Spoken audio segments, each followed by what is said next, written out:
Hello friends, इस video में हम बात करने वाले हैं ब्रेक एंड कंटिन्यू स्टेटमेंट की। तो चलिए इसको समझते हैं। सो ये चीज़ ध्यान में रखनी है, ब्रेक एंड कंटिन्यू ये दोनों स्टेटमेंट आप यूज़ कर सकते हो फॉर या व्हाइल लूप के साथ। तो पर्पस क्या होता है, सबसे पहले तो समझते हैं ब्रेक का पर्पस क्या है। तो ब्रेक मतलब हिंदी में इसका मतलब निकलता है तोड़ना। तो यहाँ पे हम क्या करेंगे कि जैसे ही हम ब्रेक का यूज़ करेंगे हम लूप से बाहर आ जाएंगे, right. It will terminate the underlying for loop और व्हाइल लूप, और लूप के बाहर जो भी स्टेटमेंट लिखा होगा वो एग्जीक्यूट होगा। तो चलिए इसको समझते हैं। जैसे कि ये लूप को समझते हैं, ये क्या कर रहा है। इसमें हमने क्या किया हुआ है, फॉर आई इन रेंज 9, मतलब ये 0 to 8 तक चलने वाला है। और इसमें दो पार्ट है, एक इफ पार्ट है और एक एल्स पार्ट है। इफ पार्ट में हमने ये कंडीशन रखी है, if I is greater than 3 then we will break. Break मतलब हम बाहर आ जाएंगे, और ये लूप के बाद जो स्टेटमेंट है which is nothing but print I, वो एग्जीक्यूट होगा। तो यहाँ पे कौन सा स्टेटमेंट एग्जीक्यूट होना चाहिए था, आई ग्रेटर देन 3, मतलब कि आप जब भी ब्रेक कब करोगे, पहले तो ये क्वेश्चन आएगा, ब्रेक करोगे जब आई की वैल्यू ग्रेटर देन 3 होगी। लेट्स से 4 है, तो सबसे पहले ब्रेक होगा जब आई इज इक्वल टू 4 है। तो यहाँ पे प्रिंट हो जाएगा 4। और सबसे पहले का कोई सेंस नहीं बनता, क्योंकि एक ही बार आप ब्रेक कर पाओगे, एक बार आप बाहर आ गए तो फिर वापस अंदर जाने का कोई चांस नहीं, right. So this is the idea. और बाकी सारी इटरेशन में आप प्रिंट करोगे, मतलब आई इज इक्वल टू 4 से पहले हमारे पास टोटल इटरेशन होगी 4, क्योंकि 0 1 2 3 ये तीनों के लिए, ये 4 पर्टिकुलर केसेस के लिए हमारा एल्स वाला पार्ट सही रहेगा, राइट। क्योंकि 0 से स्टार्ट करोगे, 0 greater than 3 condition is false, so else part execute होगा। फिर आई की वैल्यू इंक्रीमेंट हो जाएगी, then control will go back to this particular statement one more time, check करेंगे रेंज में है कि नहीं, रेंज में है। अब आई इज इक्वल टू 1 हो गया। 1 के लिए भी कंडीशन आई 1 ग्रेटर देन 3 फॉल्स है, इसलिए एल्स एग्जीक्यूट होगा। 2 के लिए भी एग्जीक्यूट होगा, 3 के लिए भी एग्जीक्यूट होगा, because 3 greater than 3 is false, right. So basically 4 बार हमें ये स्टेटमेंट देखने को मिलेगा, right. Remember I is less than और equal to 3, if you can see me, ये 4 बार एग्जीक्यूट होगा। और फाइनली जब आई की वैल्यू 4 होगी, 4 इज ग्रेटर देन 3, ये स्टेटमेंट सही होगा और हम ब्रेक कर देंगे, तो ये लूप की बॉडी में से बाहर आ जाएंगे। तो बेसिकली ये प्रिंट वाला स्टेटमेंट एग्जीक्यूट हो जाएगा, और आप देख पा रहे हो वो हो रहा है। और ऐसा कुछ नहीं कि आप सिर्फ फॉर के साथ ये यूज कर सकते हो, आप वाइल में भी यूज कर सकते हो। जैसे कि यहाँ पे हमने कंडीशन अब थोड़ी चेंज कर दी। यहाँ पे क्या किया हुआ है कि if I equal to 3 then we will break, otherwise ये लूप क्या कर रहा है, चलिए इसको समझते हैं। I is equal to 1 initialise हो गया, आई लेस देन 6 तब तक प्रिंट करने वाले हैं। सो नॉर्मल कंडीशन में ये क्या करता, 1 2 3 4 5 इन 5 नंबर्स को प्रिंट करता है, because I plus equal to ये शॉर्ट हैंड ऑपरेटर का यूज करके हमने बेसिकली इंक्रीमेंट ही किया आई की वैल्यू। तो अगर मैं इन दोनों स्टेटमेंट को भूल जाऊं, या फिर मैं यहाँ पे ब्रेक की जगह पे नल लिख देता हूँ एक बार, और फिर इसको एग्जीक्यूट करते हैं, राइट। हाँ सॉरी, ये इसको मैं कैपिटल में नल लिखता हूँ और उसको एग्जीक्यूट करता हूँ। तो आप देख पा रहे हो कि 1 to 5 नंबर्स प्रिंट हो रहे हैं, तो ये नॉर्मल एग्जीक्यूशन हुआ। अब हम क्या करेंगे, इसको ब्रेक करना चाह रहे हैं। ब्रेक करना चाहते हैं तो मैं क्या करूँगा, यहाँ पर जस्ट ब्रेक लिख दूंगा, ब्रेक कीवर्ड। और अब क्या हो जाएगा, आई इज इक्वल टू 3 होगा, तब आप ब्रेक कर दोगे। ब्रेक कर दोगे मतलब ये लूप से बाहर आ जाओगे। लूप से बाहर आ जाओगे तो मतलब वो 3 को तो प्रिंट कर देगा, बट 3 के बाद 4 5 ये वो प्रिंट नहीं होंगे, क्योंकि अब वापस कंट्रोल यहाँ पे जाने नहीं वाला। कंट्रोल अब कहाँ पे जाएगा, ब्रेक के बाद। यहाँ पे अगर मैंने कोई स्टेटमेंट लिखा होता, लेट्स से प्रिंट, यहाँ पे मैं कुछ लिख देता हूँ, लेट्स से प्रिंट, और यहाँ पे मैं लिख देता हूँ लेट्स से हेल्प।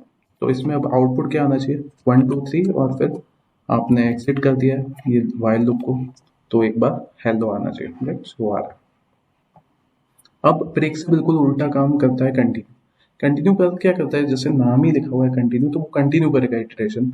बट इस बार क्या करेगा, जिस इटरेशन में कंटिन्यू आपने कॉल किया है, जो कंडीशन के लिए आपने कंटिन्यू को कॉल किया है, उसको स्किप कर देगा, और बाकी सारे इटरेशंस के लिए एज इट इज एग्जीक्यूट होगा, राइट। सो बेसिकली क्या है, we can hold the ongoing iteration of the loop and proceed with the following iteration. So let's say iteration 3 के लिए कंटिन्यू हमने कॉल किया हुआ है, तो बेसिकली क्या होगा, 3 स्किप हो जाएगा, और 4 5 6 सो ऑन वो कंटिन्यू होगा।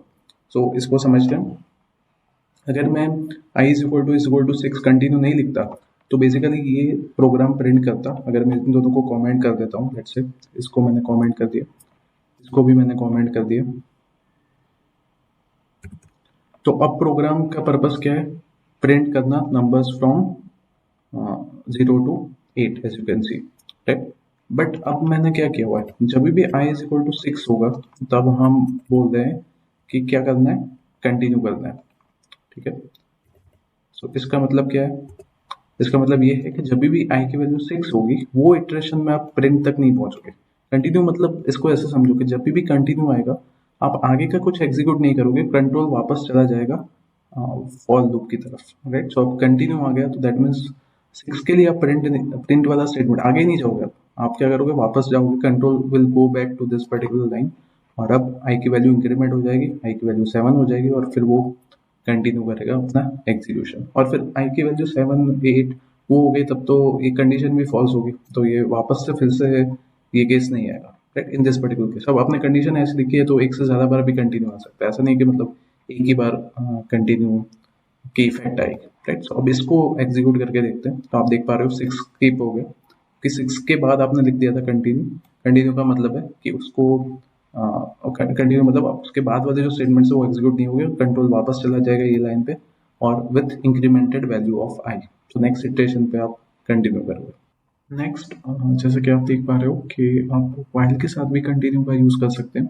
मैंने सेम प्रोग्राम लिखा हुआ है, राइट। यहाँ पे हमने 6 को स्किप किया और numbers from 0 to 8 are printed except for 6, and same thing we are doing here also, numbers from 0 to 8 are printed except for 6।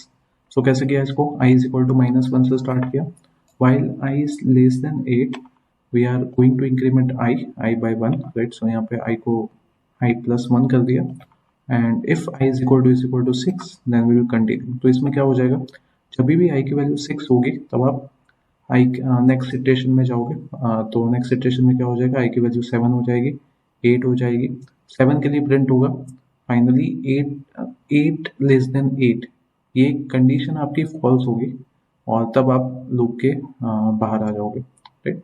सो ये आइडिया है। बट उससे पहले जब i इज इक्वल टू 7 होगा तब बेसिकली हमने क्या कर लिया था, 7 less than 8 this particular condition is 2 और आपके i की वैल्यू i प्लस 1 कर रहे हो, बेसिकली 8 हो जाता और i इज इक्वल टू 6 ये फॉल्स होता, तो फिर आप 8 को प्रिंट करते हैं, राइट। सो जो भी इटरेशन मतलब i की जो वैल्यू है +1 पहले से हो रही, right. So i is equal to 5 होता, 5 लेस देन 8 ये कंडीशन आपकी क्या होती, ट्रू होती, then you will increment i, so i की वैल्यू 6 हो जाती और फिर आप स्किप करते हैं वो तो that mean 6 won't be printed और 5 तो already i is equal to 4 के लिए प्रिंट हो गया था। सो एक पीछे चल रहा है यहाँ पे, right. So that's why it's like this and condition भी यहाँ पे चेंज किया, i लेस देन 8 लिखा हुआ है, जबकि यहाँ पे हम रेंज में 9 लिखा था, तो रेंज 9 लिखा तो बाय डिफॉल्ट वो 8 तक जाएगा, बट यहाँ पे एक्सप्लिसिटली हमने लेस देन 8 लिखा है तो जाएगा 7 तक, पर क्योंकि हम i प्लस 1 कर रहे हैं इसलिए वो प्रिंट होगा 8।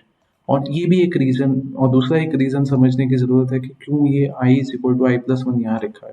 इसको मैं कंटिन्यू के बाद नहीं लिख सकते क्या, तो नहीं लिख सकते क्योंकि फॉर में तो वो ऑटोमेटिकली इंक्रीमेंट होता है, बट यहाँ पे हमें एक्सप्लिसिटली बताना है is equal to i plus 1 होगा।